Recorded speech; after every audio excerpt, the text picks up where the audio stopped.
شروع اللہ کا نام لے کر جو بڑا مہربان نہایت رحم والا ہے۔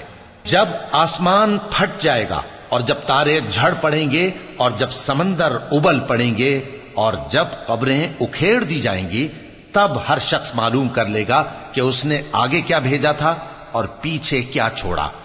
اے انسان، تجھ کو اپنے رب کریم کے بارے میں کس چیز نے دھوکہ دیا؟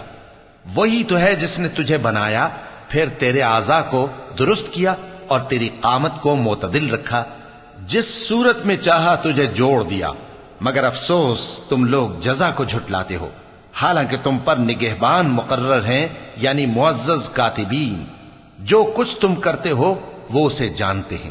بے شک نیکوکار نعمتوں کی بہشت میں ہوں گے اور بدکردار دوزخ میں، یعنی جزا کے دن اس میں داخل ہوں گے اور اس سے چھپ نہیں سکیں گے۔ اور تمہیں کیا معلوم کہ جزا کا دن کیسا ہے؟ پھر تمہیں کیا معلوم کہ جزا کا دن کیسا ہے؟ جس روز کوئی کسی کے کچھ کام نہ آ سکے گا اور حکم اس روز اللہ ہی کا ہوگا۔